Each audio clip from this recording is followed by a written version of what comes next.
ఇటీవల ప్రధాని నరేంద్ర మోడీ ప్రమాద ఘటనకు వెళ్లారు. అక్కడ ప్రయాణికుల కుటుంబ సభ్యులతో మాట్లాడారు.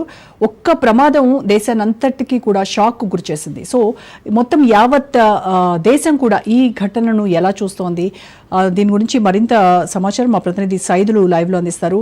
సైదులు, ఈ రోజు ప్రధాని అక్కడ ప్రమాదం జరిగినటువంటి ప్లేస్ కు వెళ్లారు. అలాగే ప్రయాణికుల కుటుంబ సభ్యులు ఎవరైతే విచారంలో ఉన్నారో వాళ్ళని ఓదార్పు కూడా చేశారు. సో మొత్తం ఈ ఒక్క ప్రమాదమే దేశం అంతా కూడా షాక్ అయ్యేలా చేసినటువంటిది. సో ఇలాంటి ప్రమాదాల విషయంలో ఎలాంటి జాగ్రత్తలు తీసుకోవాలి, అంటే ఏం జాగ్రత్తలు తీసుకుంటామో కూడా అర్థం కాని సిచ్యువేషన్. ఎందుకంటే మాజీ ముఖ్యమంత్రి, గుజరాత్ ముఖ్యమంత్రి, రాష్ట్రాన్ని అగ్రభాగాన నిలిపినటువంటి వ్యక్తి చనిపోయినటువంటి పరిస్థితి మనం చూసాము. ఇప్పటి వరకు వాళ్ళని ఎలా గుర్తించాలో కూడా తెలియనటువంటి పరిస్థితి. సో ఈ మొత్తం పరిస్థితిని దేశం యావత్ ఎలా చూస్తోంది? ఎస్ రోజా, ఎందుకంటే ఈ పరిస్థితి చూసిన తర్వాత దేశం మొత్తం కూడా ఒక్కసారిగా షాక్ గురైంది. అసలు ఇంకా దాని నుంచి బయట ఎవరు పడతలేరు. ఎవరు నోట అయినా కూడా అహ్మదాబాద్ విమాన ప్రమాదం గురించే మాట్లాడుకుంటున్నటువంటి పరిస్థితి దేశం మొత్తం. ఎవరిని కదిలించినా కూడా అయ్యో ఏంది ఇలా జరిగింది అనేది కూడా చర్చించుకుంటున్నటువంటి అంశం కనిపిస్తుంది. సో కొద్దిసేపటి క్రితమే మనకి చూస్తే ఈరోజు అహ్మదాబాద్ ఘటనా స్థలాన్ని, విమానం ఎక్కడైతే కుప్పకూలిపోయిందో ఆ ప్రమాద స్థలాన్ని ప్రధాని నరేంద్ర మోడీ సందర్శించారు. వివరాలు అడిగి తెలుసుకున్నారు. ఎందుకంటే మనకి అహ్మదాబాద్ విమానాశ్రయం నుంచి జస్ట్ మనకి కొద్ది దూరంలోనే, సెకండ్లో వ్యవధిలోనే, అంటే దాదాపుగా ఇట్లా కొన్ని నిమిషాల వ్యవధిలోనే కుప్పకూలిపోవడంతో కూడా అసలు ఏం జరిగింది అనేది కూడా అక్కడ ఉన్నటువంటి అధికారులను అడిగి తెలుసుకున్నారు ప్రధాని నరేంద్ర మోడీ. ఘటనా స్థలాన్ని అన్నింటినీ కూడా పరిశీలించారు. మెడికల్ భవనం పైన పడిపోవడంతో మెడికల్ భవన ఆ ప్లేస్ చుట్టుపక్కల మొత్తం కూడా అక్కడ ఉన్నటువంటి పరిస్థితి చూసి ఎక్కడ చూసినా కూడా ఆ యొక్క విమాన శకలాలు ఉన్నాయి. అక్కడ మొత్తం కూడా పరిస్థితి చూసి ఒక్కసారిగా ప్రధాని నరేంద్ర మోడీ చలించిపోయారు. అసలు ఆయన నోట మాట కూడా కొద్దిసేపు రాలేదంటే అర్థం చేసుకోవచ్చు. దాన్ని బట్టి అక్కడ అవన్నీ పరిశీలించిన తర్వాత సో అక్కడ నుంచి నేరుగా అహ్మదాబాద్ సివిల్ ఆసుపత్రికి వెళ్ళారు. సివిల్ ఆసుపత్రిలో కొంతమంది చికిత్స పొందుతున్నారు. అంటే ఎవరు, ఓన్లీ మెడికల్ సిబ్బంది, కాలేజీ సంబంధించినటువంటి సిబ్బంది ఎవరైతే ఉన్నారో వారిలో కొంతమంది చనిపోగా, అంటే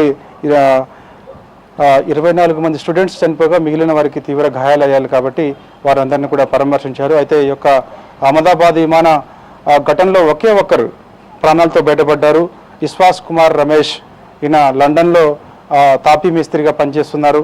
సో అక్కడే స్థిరపడిపోయారు. సో ఆయన ఒక్కరే బయటపడ్డారు. మొత్తం ఈ యొక్క ప్రమాదంలో 242 మంది ఉండగా 241 మంది మృతి చెందారు. కాబట్టి ఈ ఘటన మొత్తం యావత్ భారతే కాదు ప్రపంచ దేశం మొత్తం కూడా చలించిపోయింది. కాబట్టి సో ఖచ్చితంగా ఈ యొక్క ఘటన ఎందుకు జరిగింది, ఇలాంటి ఘటన మరోసారి జరగకుండా ఉండాలంటే ఏం చేయాలని ఒక నిపుణులతోటి హై లెవెల్ మీటింగ్ కూడా అహ్మదాబాద్లో ప్రధాని నరేంద్ర మోడీ ఏర్పాటు చేశారు. వారితో మాట్లాడారు. ఘటన జరగడానికి గల కారణాలు ఏంటి అని చెప్పేసి కూడా ఆయన అడిగి తెలుసుకున్నారు. ఎందుకంటే ఇప్పుడు హై లెవెల్ మీటింగ్ కూడా మనకి అవసరమైతే ఢిల్లీలో కూడా ప్రధాని నరేంద్ర మోడీ ఏర్పాటు చేసే అవకాశం ఉంది అన్నట్టు కూడా మనకి సమాచారం.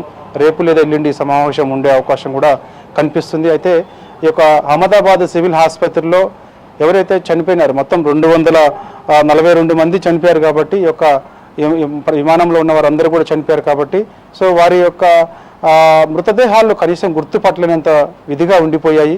కనీసం వాళ్ళ కుటుంబ సభ్యులు ఎవరైతే ఉంటారో వారి యొక్క DNA టెస్టులు చేసిన తర్వాతనే వారి మృతదేహాలను మనం అప్పగించే అవకాశం ఉంటుంది. ప్రస్తుతం ఇప్పటి వరకు, అంటే నిన్న జరిగింది, ఇప్పటి వరకు ఒక 6 మృతదేహాలను మాత్రమే గుర్తించారు. వారి కుటుంబ సభ్యులకు అప్పగించారు. ఇక మిగిలిన వారు చాలామంది, దాదాపుగా ఇక 250 దాకా కూడా ఉన్నారు. ఇంకా వారి అందరినీ కూడా గుర్తించాల్సిన అవసరం ఉంటుంది. కొంచెం టైం కూడా పట్టే అవకాశం ఉంటుంది. మొదటగా అయితే మన భారత్ చెందిన వారు 169 మంది ఉన్నారు. కాబట్టి మొదటగా చనిపోయిన వారి లిస్ట్ ఆల్రెడీ తెలుసుకున్నారు. కాబట్టి వారి కుటుంబ సభ్యులకు సమాచారం ఇచ్చారు. కాబట్టి వారందరూ కూడా అహ్మదాబాద్కి చేరుకుంటున్నారు. చేరుకున్న తర్వాత బ్లడ్ శాంపిల్స్ తీసుకుంటారు. DNA టెస్ట్ చేసిన తర్వాత మృతదేహం వారి కుటుంబీకులదేనా అని చెక్ చేసిన తర్వాత వారికి ఇచ్చే అవకాశం ఉంటుంది. ఇక మిగిలిన వారు ఏవైతున్నారో బ్రిటన్కి చెందిన వారు ఎక్కువ మంది ఉన్నారు. వారు 53 మంది ఉన్నారు. సో వారు కొంత టైం పట్టే అవకాశం ఉంది. వారి కుటుంబీకులకు అప్పగించాలంటే కొంత టైం పట్టే అవకాశం అయితే కనిపిస్తుంది. కనీసం ఒక 10-15 రోజుల సమయం ఈజీగా పట్టే అవకాశం అయితే ఉంటుంది. ఎందుకంటే బ్రిటన్ నుంచి వారి కుటుంబీకులను పిలవాలి, DNA బ్లడ్ శాంపిల్స్ తీసుకోవాలి, DNA టెస్ట్ చేయాలి. సో మృతదేహం వారదా కాదని గుర్తించిన తర్వాత వారికి అప్పగించాల్సి ఉంటుంది. కాబట్టి సో అది కొంచెం టైం పట్టే అవకాశం అయితే కనిపిస్తుంది. అహ్మదాబాద్ సివిల్ ఆసుపత్రి ఎక్కడ చూసినా ఆ యొక్క మృతదేహాలను చూసి అందరూ కూడా కంటతడి పెట్టుకుంటున్న పరిస్థితి. సో మొత్తం దాదాపుగా 242 మంది చనిపోయారు కాబట్టి మరి అందులో మళ్ళీ మిగిలిన వారు స్టూడెంట్స్ కూడా మెడికల్ స్టూడెంట్స్ కూడా ఉన్నారు కాబట్టి సో వారి కుటుంబీకులు ప్లస్ ఇందులో విమాన ప్రమాదంలో చనిపోయినటువంటి కుటుంబీకులు అందరూ కూడా అహ్మదాబాద్ సివిల్ ఆసుపత్రికి వచ్చి ఉండడము, అక్కడ పరిస్థితి చాలా దారుణమైన పరిస్థితి. అందరూ కూడా అసలు ఏంటి ఇలా జరిగిపోయిందనే విషయాన్ని కూడా అందరూ వాళ్ళు కంటతడి పెడుతుంటే ప్రధాని నరేంద్ర మోడీ ఒక్కరొక్కరి దగ్గరికి వెళ్ళి కూడా వారి కుటుంబీకులు ఓదార్చారు. ఓదార్చలేకపోయారు. చాలాసేపు ఆయన ఎంత బాధాకరమైన విషయం అంటే ప్రతి ఒక్కరు కుటుంబీకులను కూడా ఆయన పరామర్శించుకుంటూ మాట్లాడుకుంటూ ధైర్యం చెప్పిపోయారు. సో దాని తర్వాత ఇక ఎవరైతే ఒక్కరు బతికి బయటపడ్డారో ఆయన రమేష్ని కూడా ఆయన ప్రధాని నరేంద్ర మోడీ పరామర్శించారు, ధైర్యం చెప్పారు. సో ఈ ఘటన మాత్రం ఇంకోసారి జరగకుండా ఉండాలంటే మాత్రం ఖచ్చితంగా నిపుణుల కమిటీ ఆల్రెడీ ఏర్పాటు చేశారు. నిపుణుల కమిటీ ఏర్పాటు చేసిన తర్వాత కొంచెం ప్రపంచ దేశాల నుంచి దీనికి సంబంధించినటువంటి నిపుణులు ఎవరైతే ఉన్నారో కూడా వాళ్ళని పిలిపించి ఒక మీటింగ్, హై లెవెల్ మీటింగ్ ఏర్పాటు చేసింది. దాని తర్వాత ఫర్దర్ ఇలాంటి ఘటన మరోసారి చోటు చేసుకోకుండా ఉండాలంటే ఏం చేయాలనేది కూడా ఈరోజు అహ్మదాబాద్లో అత్యవసర సమావేశం కూడా ప్రధాని నరేంద్ర మోడీ ఏర్పాటు చేశారు. ఆ కుటుంబీకులు వాళ్ళందరినీ కూడా పరామర్శించారు. ఘటన జరిగినటువంటి ప్లేస్ ఏదైతే ఉందో ఆ ప్లేస్ ని కూడా ప్రధాని నరేంద్ర మోదీ కలయ తిరిగి అదంతా కూడా పరిశీలించారు. Right, thank you Saidulu.